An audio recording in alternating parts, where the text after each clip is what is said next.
तार बिरन मेरे।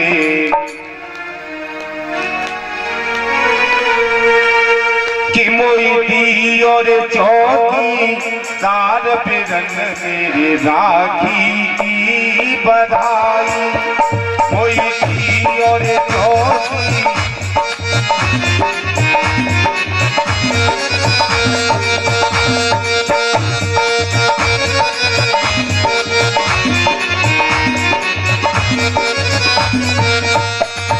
लक्ष्मी जी कहने लगी अपना ये चौकीदार है वो मुझे दे दे। राजा ने सुना, कहने लगा बहना चौकीदार का क्या करेगी तू, ये तो नौकर है।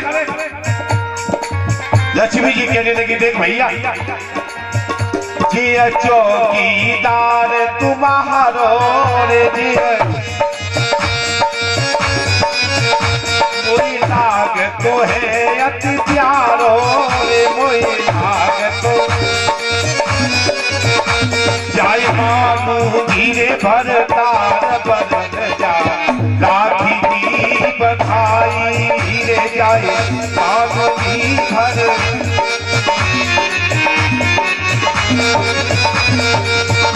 मोई और चौकीदार बिरन जा राखी की बधाई। मोई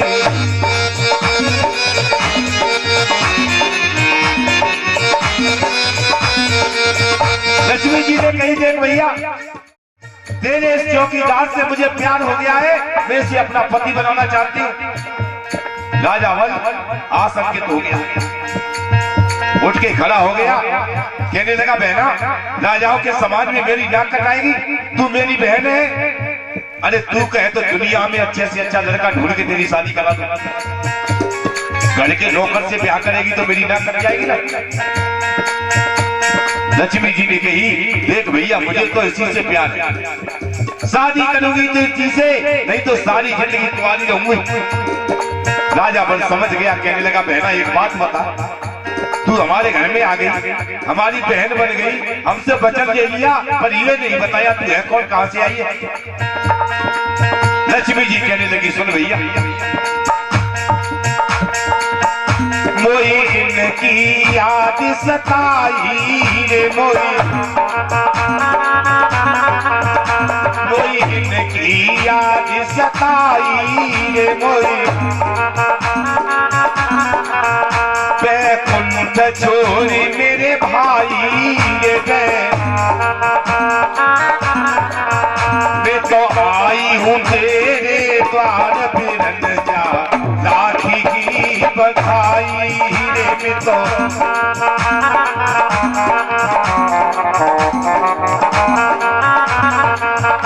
कोई भी और चौकीदार बिरन जा राखी की बधाई रे कोई।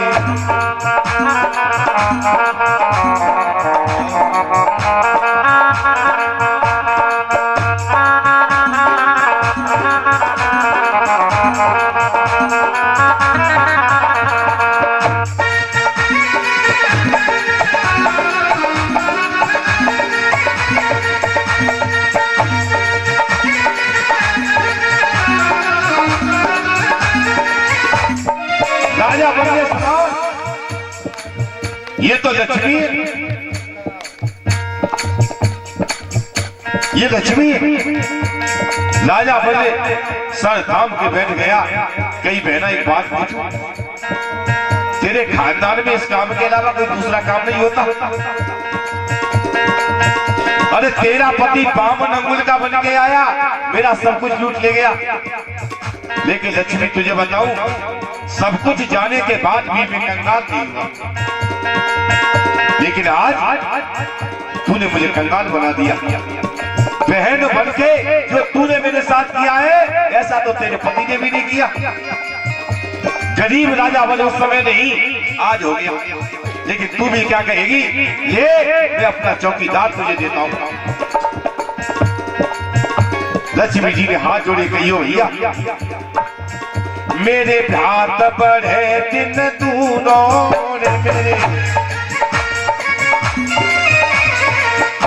मेरे भात बढ़े दिन दूनों रे मेरे मैं जइयो रे अमर सनूनों रे है।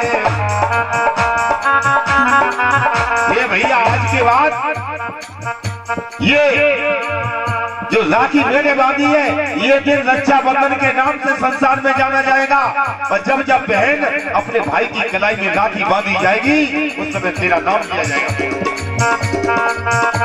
कथा के प्रेमी सज्जनों, लक्ष्मी जी कहती है, देख भैया कोई घर घर मंगल चार फिरन जा, राखी की बधाई रे होए।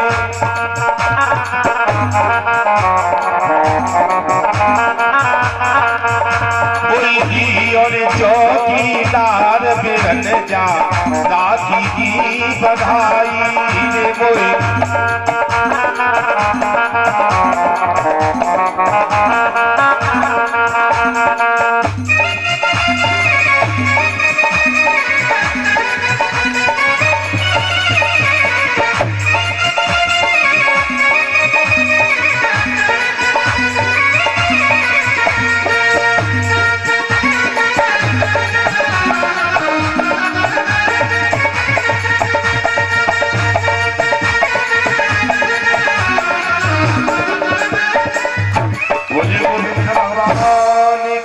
कथा की प्रेमी सज्जनों, श्री सुखदेव जी महाराज ने बताया, राजा लक्ष्मी जी प्रभु को लेकर अपने धाम को चले। आप देखें भगवान जो संसार को अपनी माया के बंधन में बांधने वाले हैं, कभी कभी स्वयं बंधन में बंध जाते हैं। सुखदेव जी महाराज ने राजा परीक्षित को तरह तरह की कथाएं सुनाई।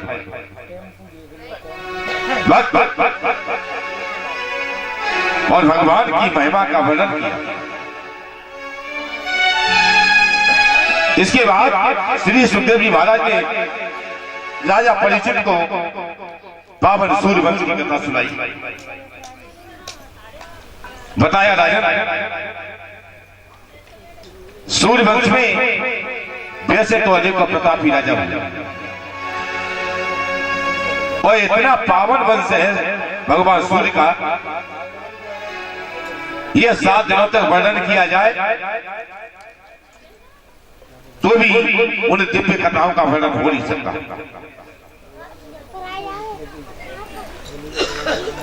सुखदेव जी महाराज ने राजा परीक्षित को बताया कि सूर्यवंश में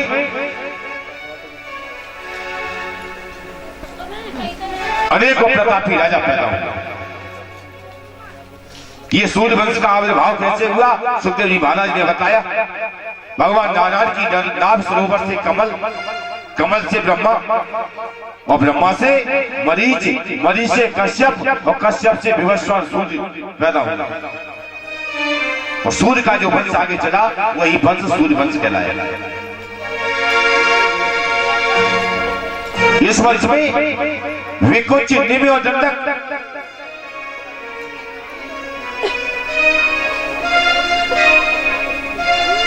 बड़े प्रतापी थे, जो महाराज इच्छा के पुत्र थे। इस वंश में महाराज मानदाता पैदा हुए, जो दानियों में श्रेष्ठ गिने जाते हैं। और इसी वंश में एक राजा पैदा हुए थे जिनका नाम था सत्यव्रत।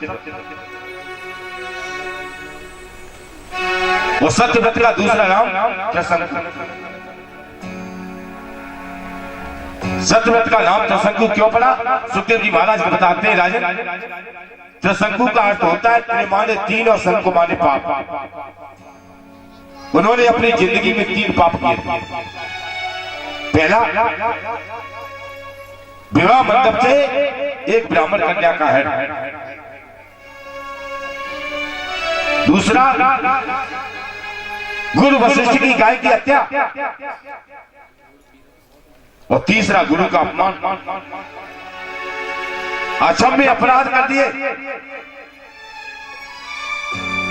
कथा के प्रेमी सज्जनों, और 3 पाप करने के कारण राजा सत्यव्रत का नाम त्रसंगु पड़ गया। लेकिन आप देखें इन्हीं त्रसंगु के वंश में एक इनके पुत्र पैदा हुए जिनका नाम हरिश्चंद्र था।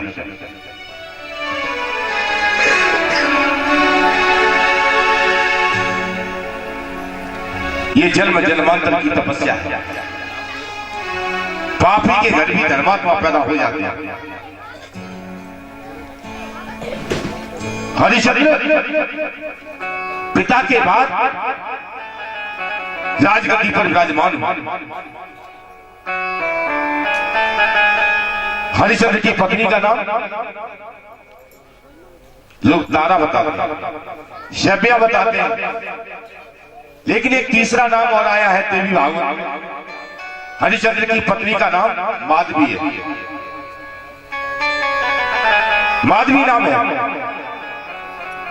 एक बेटा है जिसका नाम वहतासुर है।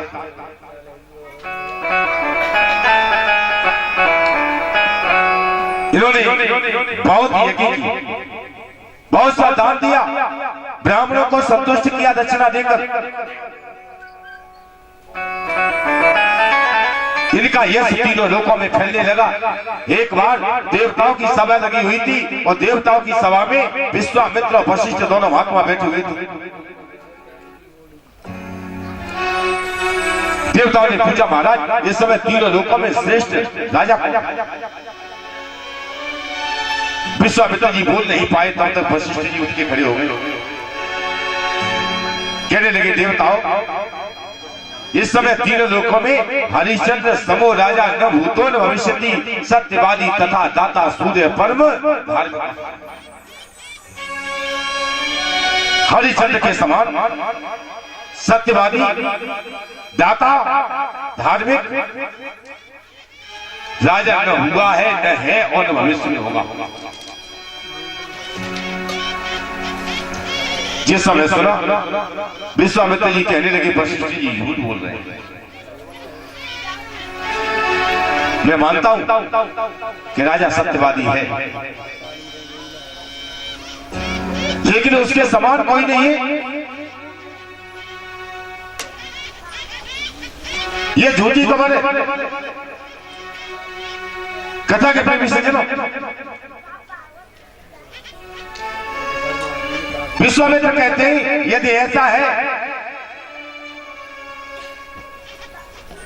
तो मैं हरिश्चंद्र की परीक्षा लूंगा और ये सिद्ध कर दूंगा कि हरिश्चंद्र न सत्यवादी है, न दानी है, न धर्मात्मा है। दोनों महात्मा में शर्त लग गई। दोनों महात्मा स्वर्ग से नीचे चले आए। वशिष्ठ महात्मा चले गए अपने आश्रम पर भजन करने के लिए। अब विश्वामित्र जी ने भजन छोड़ दिया, हरिश्चंद्र को नीचा दिखाने की सोचने लगे। कथा के प्रेमी सज्जनों, एक दिन मायावी शूकर के द्वारा हरिश्चंद्र को अपने आश्रम पर बुला लिया। शूकर भेज दिया है। शूकर ने पूरा बाग उजाड़ दिया है। खबर मिली तो हरिश्चंद्र शूकर को मारते मारते विश्वामित्र के आश्रम पे आ गए। वैसे संत का धर्म ये नहीं है कि किसी को भी उसके धर्म से नीचे गिराए, लेकिन अपनी बात सिद्ध करने के लिए विश्वामित्र जी हरिश्चंद्र के पीछे हाथ धो के पड़ गए।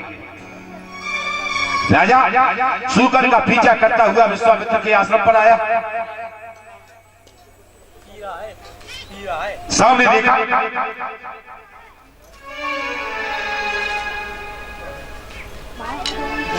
कथा के प्रेमी सज्जनों,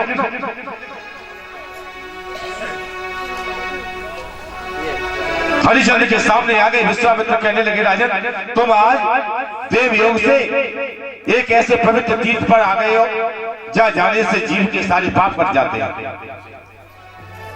और तुम्हारा भाग्य देखने के बाद मुझे लगता है तुम कोई चक्रवर्ती सम्राट। राजा नीचे उतर आए। शास्त्र कहता है कि आप कितने भी बड़े वाहन पे हैं और सामने से कोई ब्राह्मण या संत आपको रोकते हैं तो आपको नीचे उतर के बात करनी चाहिए। ये उनका सम्मान है। भू देवता है ये। घोड़े से नीचे उतर आए, हाथ जोड़ के प्रणाम किया। कई महाराज आप मुझे जानते हैं? विश्वामित्र ने कहा जानता तो नहीं हूं, लेकिन तुम्हारा भाग्य देख रहा हूं, तुम कोई चक्रवर्ती राजा हो, और इस समय सारे संसार में एक ही चक्रवर्ती राजा है और उसका नाम है हरिश्चंद्र। कहीं आप हरिश्चंद्र तो नहीं है? हरिश्चंद्र ने कहा महाराज मैं ही हरिश्चंद्र हूं। कई राजा कुछ दान कर ले, देख मेरे आश्रम के पास में नदी बहती है, इसमें स्नान कर, कुछ दान कर। राजा ने स्नान किया और नदी में डुबकी लगाई तो नदी कैसी है? मायावी नदी है। हरिश्चंद्र की बुद्धि मोहित हो गई। कथा के प्रेमी सज्जनों, राजा नदी से बाहर आया। विश्वामित्र ने कहा देख राजा, मेरे पास एक कन्या है शादी के लिए, मैं उसकी शादी करना चाहता हूं, लेकिन मेरे पास धन नहीं है। ब्राह्मण हूं तो भैया दक्षिणा से काम चलाता हूं। आज तक कोई ढंग का यजमान नहीं मिला, राजा आप मिल गए हो तो 100 लोगों के पास जाऊं दक्षिणा लेने के लिए, अच्छा है कि आपसे मांगूं? बताओ मेरी बेटी के लिए तुम क्या कर सकते हो? हरिश्चंद्र न चाहते हुए भी मुंह से निकल गया, महाराज मैं तुम्हारी बेटी के लिए अपने सारे राज्य का दान करता हूं। विश्वामित्र जी ने दौड़ के जल लिया और संकल्प करा लिया। राजा ने कहा महाराज इस समय मैं आपको वचन देता हूं, आप आना, मैं सारा राज्य आपको दूंगा। हरिश्चंद्र घर लौट आए, लेकिन मन में उदास है। अब रानी से क्या कहूंगा, प्रजा को क्या जवाब दूंगा? रानी ने देखा पति उदास है, स्वागत किया, सत्कार किया, घर में लाई। शाम को पति को भोजन कराया। रात को जब पति के चरण दबा रही थी, तब महारानी माधवी ने पूछा पतिदेव आप कुछ उदास हैं? और ये धर्म भी कहता है माता मेरी बैठिए, ध्यान दे मेरी बात। कितनी भी जरूरी बात हो, वो पति बाहर से आए हैं तो पहले खाना खिलाओ, चैन से खुद खाओ, उनको खिलाओ। उसके बाद शांत मूड में जब हो तब अपनी बात करो। ये धर्म कहता है। लेकिन अब तो मामला उल्टा हो गया है। घर घर में सास बहू में लड़ाई हो जाए महाराज, पति बेचारा पूरे दिन मेहनत करके घर में घुसा और पत्नी ने द्वार पे कान भरते, तो भाई ढुकड़िया बढ़िया बना।